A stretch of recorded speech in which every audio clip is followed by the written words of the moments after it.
What's up guys? Today we got another unboxing. We're gonna be checking out the Kanta No3. This is the flagship speaker in the Kanta line. So what we're gonna do here is, I'm gonna stand this up and then slide it out. Only do this by yourself if you are extremely strong, because this tower is really heavy. Just gonna slide the whole thing out.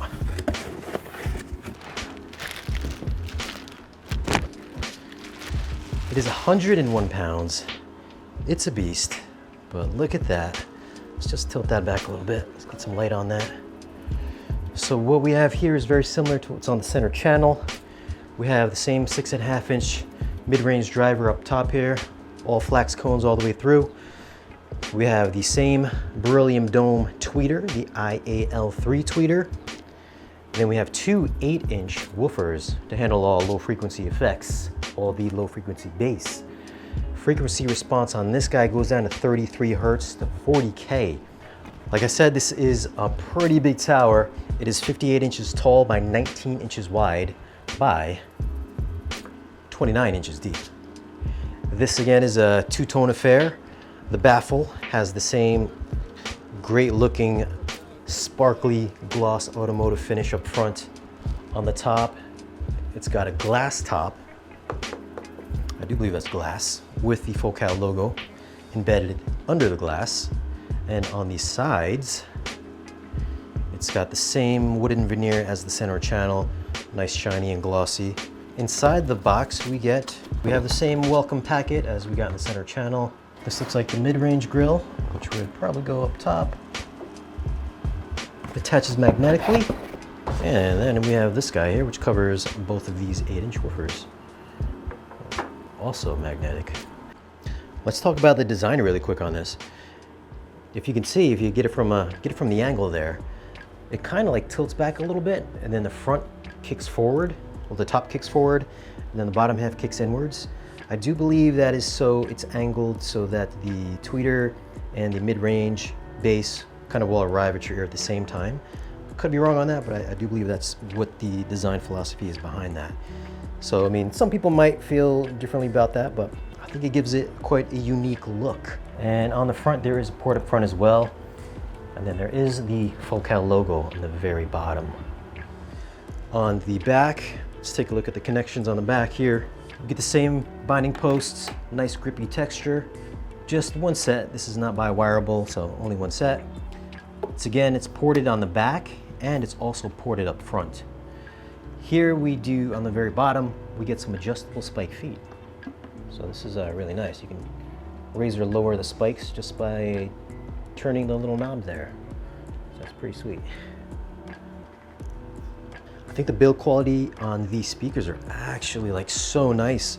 I could see where some significant others might feel a certain way about having a gigantic speaker in the living room, but I mean, just the finish on this, the build quality, I think this should make your significant other, your wife, your husband, what have you, feel pretty nice about having almost kind of like a piece of art in your living room. All right, so for setup, we've got the speakers hooked up to a pair of Cambridge Audio M monoblocks. The monoblocks are rated at 200 watts each. They weigh about 52 pounds apiece. Frequency response on the amps go from 3 Hertz to 80 kilohertz.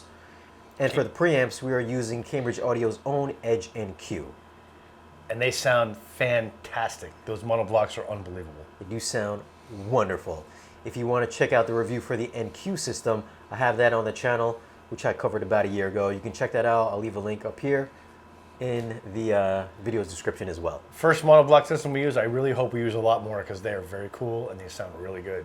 For speaker cables, we're using AudioQuest Type 6s. They aren't super expensive, they are actually quite affordable. And for the XLR cables, we are using the AudioQuest Fire XLRs. Those, on the other hand, are pretty expensive. And for source, we are using Roon with Tidal and Qobuz.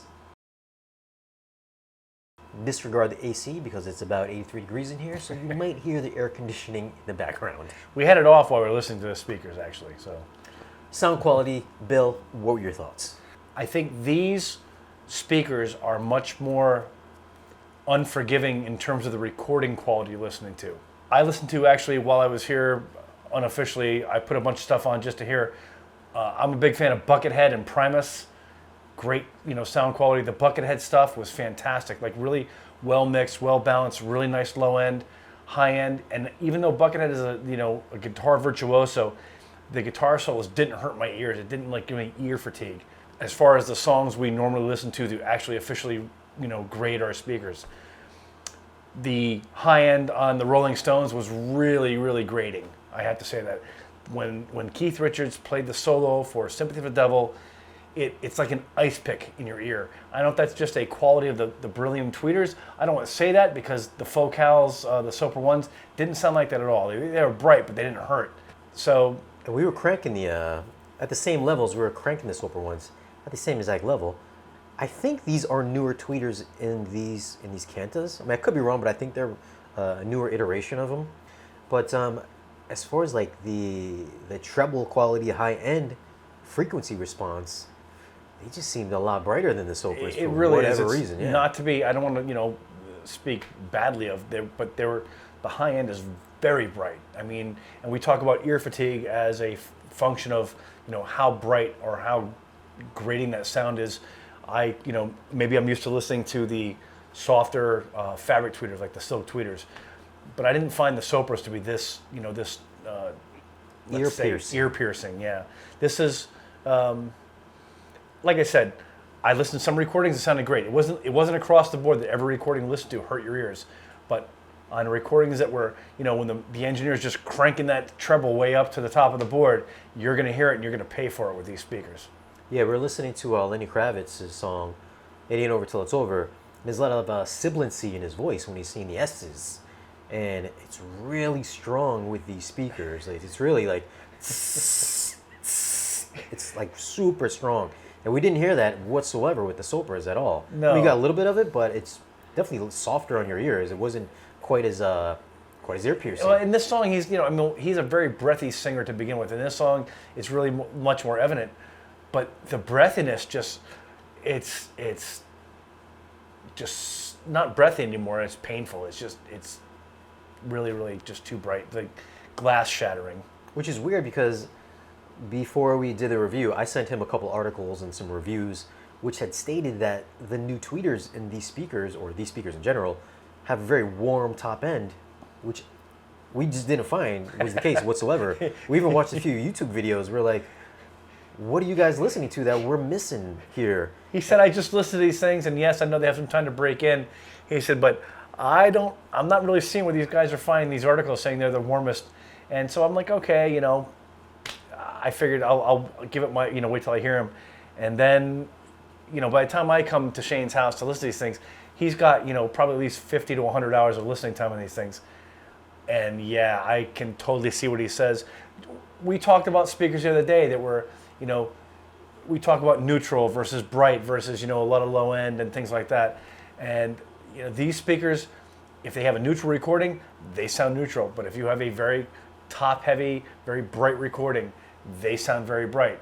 Night Swimming by REM, which is typically, a much more mid-rangey thing.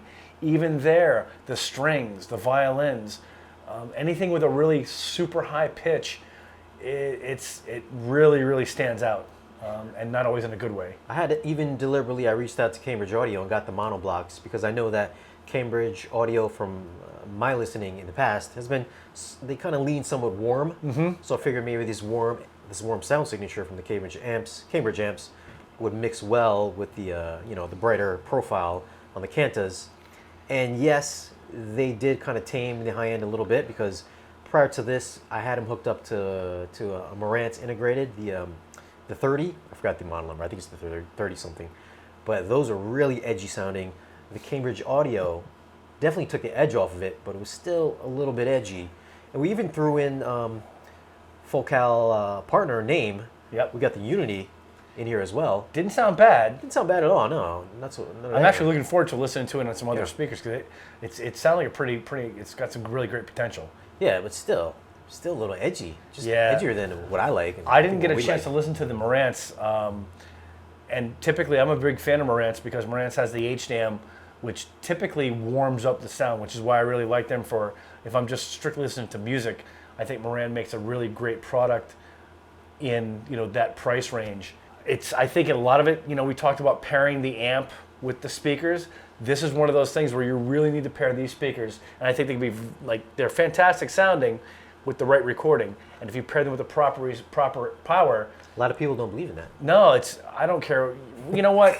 This whole thing is subjective, but you have to listen. You have to pair these things. It's not just a matter of looking at numbers on a chart. You have to listen to this, pair this with that, try this with that. If you're going to be buying these speakers, expensive speakers, you go to a place, they'll be happy to let you listen to them and pair them up and try them with different recordings and things. I mean, as long as they're, you know, a good quality organization.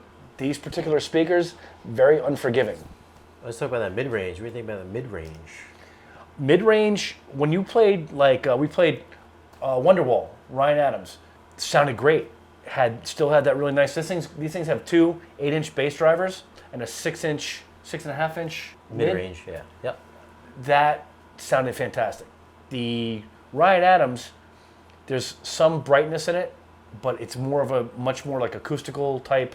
Your voice, which is typically, his voice is not real soprano or falsetto. It's a pretty solid mid-rangey male voice with you know, a lot of low end. And there's you know, if you've listened to this song that we've listened to, telling you about it so many times, when that bass really kicks in, it goes low, and this thing sounds fantastic. I really appreciated this song on these speakers.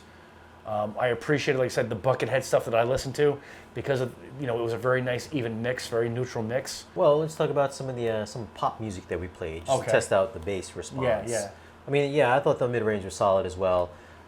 Although I do think that the Lenny Kravitz's song that we listened to, and other speakers that we've heard, there's a bit more of a masculine, deeper presence on certain speakers, where I thought the treble overpowered the mid-range in this song with these particular speakers. He sounds really falsetto with this song. Yeah. So it's like he really, I mean, that sibilance, and these speakers didn't really do his voice any favors, let's just say that. But as far as like bass response, like these got dual 8s. I mean, these things rock. We popped in Tron Legacy soundtrack. Oh yeah, sounded great. Amazing bass down to like 30 hertz, maybe a little bit lower. We popped in some Black Eyed Peas, the Translation album with, you know, like Shakira, and, you know, there's a lot of pop music, dance music in that, and low-end bass, a lot of slam. One of my favorites that I'd like to do for just full range is the Halo theme song with the Majoliner mix, and that's got some like crazy timpani, big drum, you know, the bottom end is just really popping, and then these guys throw in, the way they did this in the studio, they literally just said, guys, hey, grab your guitars and just throw down some licks, and then we'll mix it afterwards. And these guys were just going for, you know, they were going ham, and it was crazy. But some of the guitar licks and the choral music, it's crazy. Yeah, it's a quick responsive, very tactile, very speedy drivers. I know these have the new the Flax drivers, and as you were saying, like the guitar riffs and all that, very quick, very responsive. Oh yeah, these things are not lagging at all. I mean, when you watch the bass response, they're fully keeping up. There's no, let's say, bass resonances, and these things can't. You're not getting a kind of hum or any kind of like, usually 125 to 150 hertz. That bass resonance that just kind of overdrives everything else. You're not getting that at all. It's nice, tight, clean. Yeah, we've got also a pair of Rel T9Xs next to them, like two of them. And certain times, it would sound like these speakers actually have the subwoofers turned on. They actually can reach that low. So, I mean, these, you know, if you're in a smaller space, you probably won't even need subwoofers. They can actually reach down that low, and they can punch that hard. It's just that, you know, just our own criticism of these speakers, thought they're a little bright. One of our favorite speakers are the Focal Sopras. So we kind of went into this thinking like these might be like the little baby versions of the Sopras, where it's going to be just equally as impressive. Well, these are towers. Well, the Sopras are stands. But dollar for dollar, those Sopra ones, I can just imagine of a tower version of those things. They must sound like, you know, the heavens open up. But at the time of this video, though, a pair of the Kanta No3s are $7,000 a piece or $14,000 a pair. I mean, if you can fit the speakers in your room, they will need plenty of breathing space to perform adequately, I feel. They will need... You'll need a couple heavy guys because these things are heavy as heck. They are heavy. They're like 100 pounds, so definitely get a helping hand for that. Our experience, though, I mean, great sounding speakers, a little too bright for me, for our personal taste, I think. Yeah, both of us. But I think if you listen to, some people just like bright speakers. Some people don't. Man, I mean, I like bright speakers, but these are just a little too bright for me. I'll say this, being a little bit older and from a different sort of rock school, some of my favorite things to do is like put on an AC/DC album or Led Zeppelin, something with just really ripping, shredding guitar and turning it up loud. And if you are of that mindset, these speakers will definitely not disappoint you. So those are our thoughts on the Kanta No3s. Have you guys heard them? Do you think they sound warm or do you think they sound bright? Maybe we're wrong. Maybe our ears are defunct, they're defective. Maybe every other review that says these guys are warm are right and we're just wrong. I don't even know. I don't even know anymore. We look forward to hearing those comments that say, you're wrong, they sound like this. But leave your comment down below and let us know your thoughts on the Kanta No3s. Anyways, that's our thoughts on the Kanta No3s. If you guys do want to pick up a pair of these speakers, visit valueelectronics.com and reach out to Robert. He can hook you up with the pair and give you a good deal on them. But anyways, don't forget to like, share, and subscribe, and we'll see you again in the next video. Cheers.